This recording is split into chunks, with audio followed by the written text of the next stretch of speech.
से पृथ्वी पर दंडवत कर नमस्कार करके सनकादि मुनियों के दिए आसन पर संपूर्ण शिष्यों सहित अति बुद्धिमान सूत जी बैठ गए।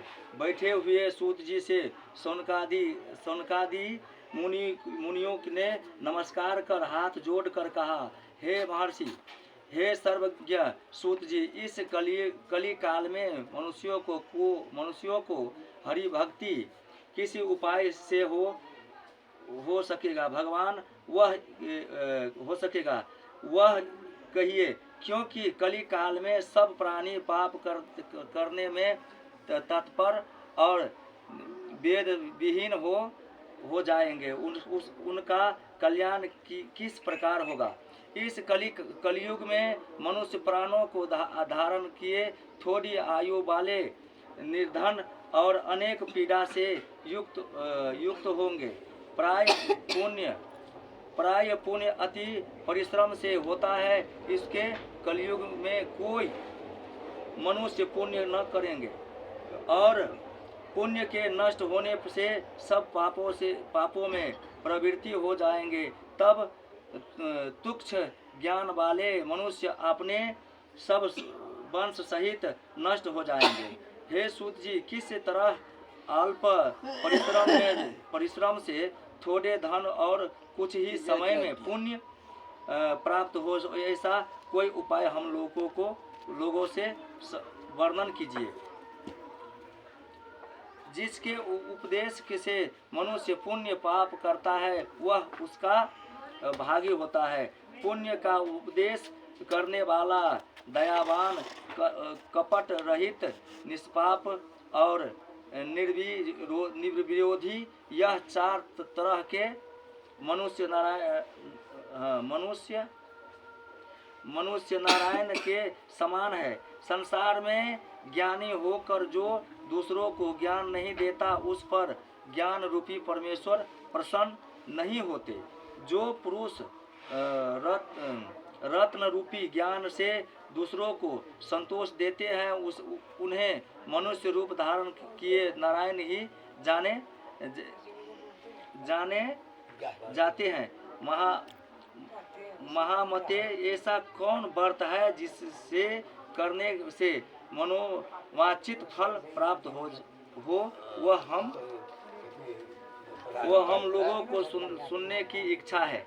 हे मुनि श्रेष्ठ, आप वेद देवांग में के ज्ञाता है। आप जैसा दूसरा कोई वक्ता नहीं दिखता, क्योंकि श्री वेद व्यास जी के आप शिष्य हैं। सूत जी बोले, हे मुनि श्रेष्ठ, तुम धन्य हो, तुम ही वैष्णवों में अग्रगण्य को हो, कारण कि वह प्राणियों का तुम सदैव हित चाहते हो।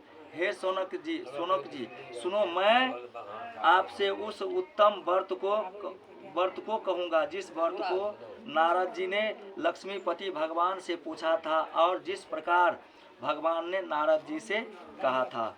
एक समय नारद जी समस्त प्राणियों के हित की इच्छा से अनेक लोगों में घूमते हुए मृत्यु लोक में आए।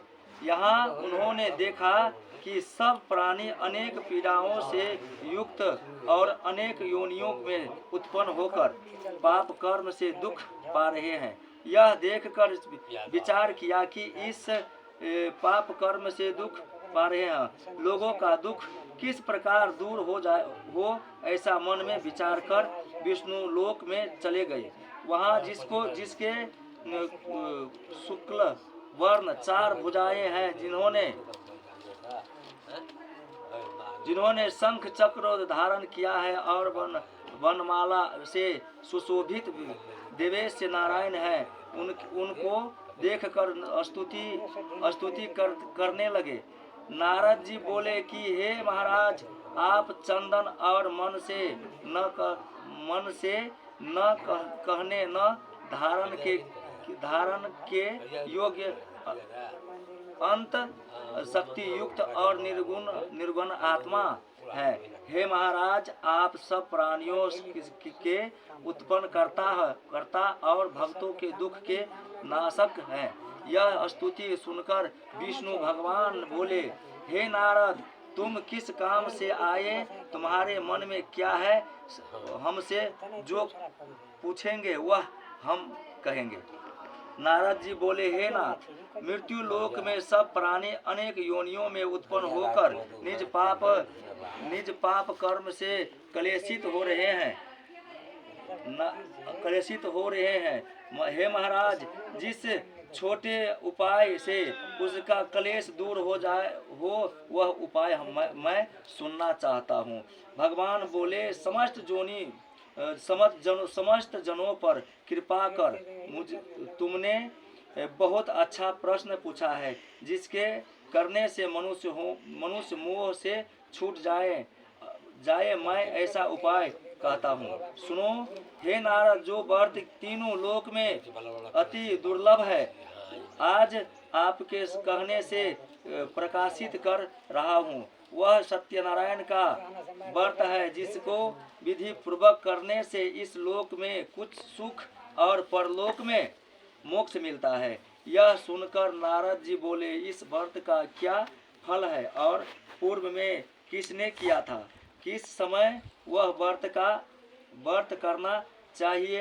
आप विस्तार पूर्वक कहिए। भगवान ने कहा, इसके करने से दुख शोकादि नाश, धन धान्य की वृद्धि और संतति की प्राप्ति तथा सर्वत्र विजय की प्राप्ति होती है। इस व्रत में मनुष्य भक्ति श्रद्धा युक्त किसी भी दिन संध्या काल में सत्यनारायण की पूजा करे या और भाई बंधु तथा ब्राह्मणों के साथ धर्म युक्त सभा शेर उत्तम नैवेद्य भोग लगावे। केले का फल, घी, दूध और गेहूं का चूर्ण वाले गेहूं का चूर्ण न हो तो चावल का चूर्ण, खाद अथवा गुड़ मिलावे। सवा पाव अथवा सवा शेर के हिसाब से मिलाकर भक्ति से सत्यनारायण को नैवेद्य लगावे।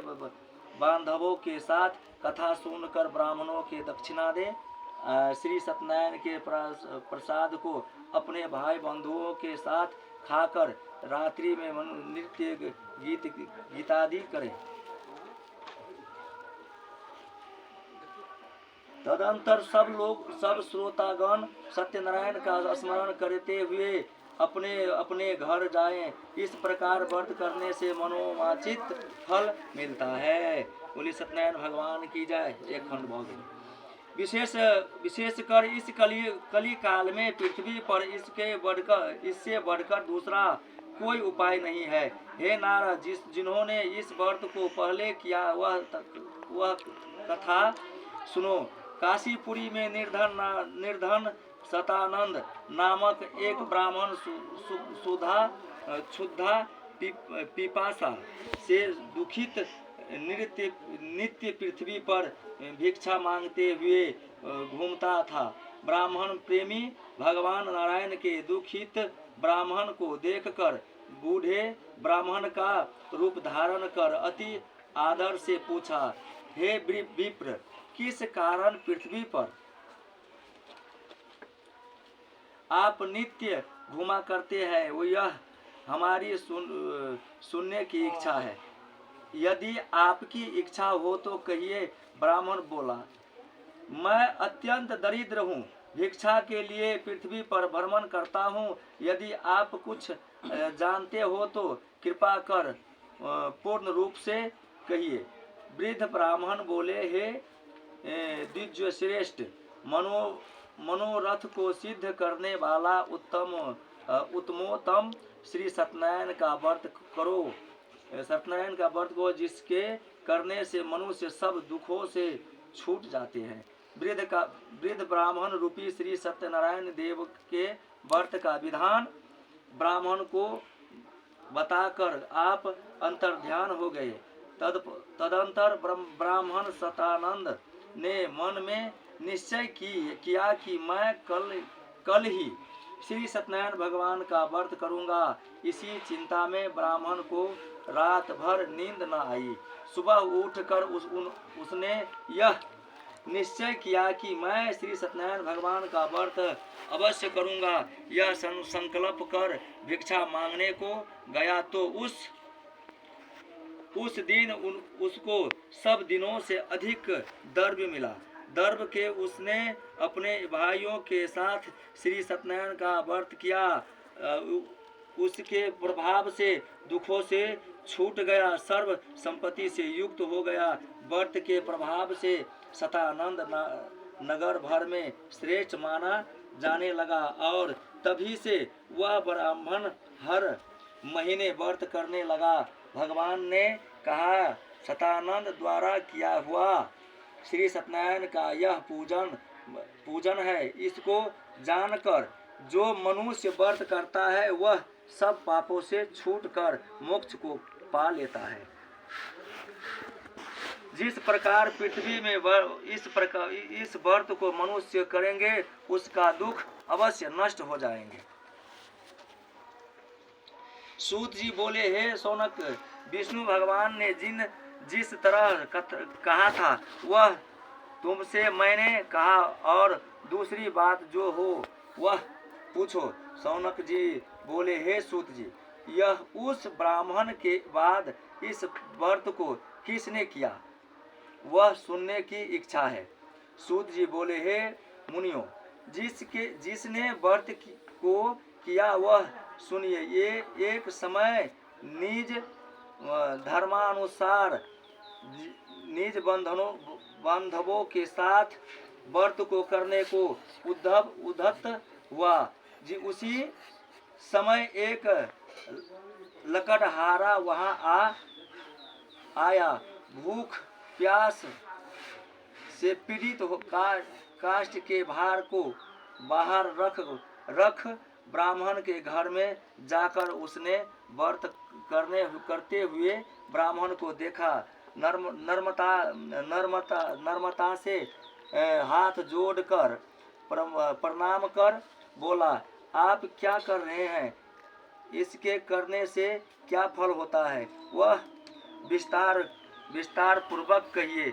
ब्राह्मण बोला, मनोरथों का देने वाला, दुख और शोक को नाश करने वाला तथा सिद्धि को देने वाला यह श्री सत्यनारायण का व्रत है, जिसके प्रसाद से यह धन्यादि प्राप्त हुआ है। यह सुनकर लकड़हारा प्रसन्न हो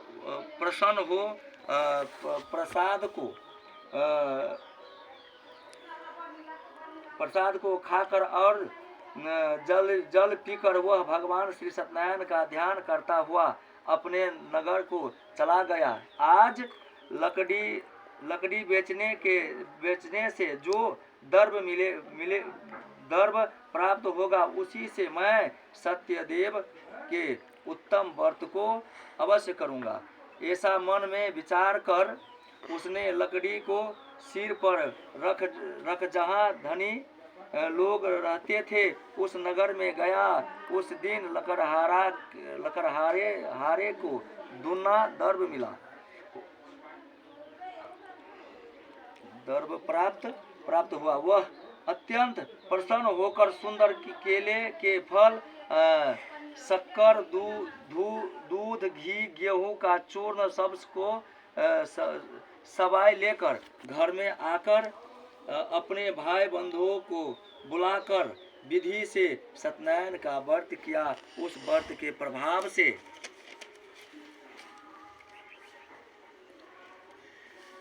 उस व्रत के प्रभाव से लकड़हारा धन पुत्र से युक्त हो गया। इस लोक में सुख पाकर अंत में सत्यलोक को चला गया। हे मुनिगण, मैं और कथा कहता हूँ, उसको सुनिए। वह राजा सुनिए। सूत जी ने कहा, राजाओं ने श्रेष्ठ उल्कामुख नामक एक जितेंद्रिय राजा था। वह सदैव देव मनिद्र जाया करता था। वह ब्राह्मणों को नित्य धन देकर संतुष्ट किया करता था। उसकी कमल के सुदृश्य सुमुख वाली प्रमुगंधा पत्नी थी। वह अपनी स्त्री के साथ भद्रशिला नदी के तट पर सत्यदेव का व्रत करता था। उसी समय वहाँ एक बनिया आया। वाणिज्य के लिए बहुत धन से परिपूर्ण बाण को नदी के तीर पर लगाकर आप तट पर ऊपर गया। वह राजा को व्रत करता हुआ देख नम्रता से पूछने लगा। साधु बोला, हे राजन, आप यह क्या करते हैं? वह हमसे भक्ति पूर्वक कहिए।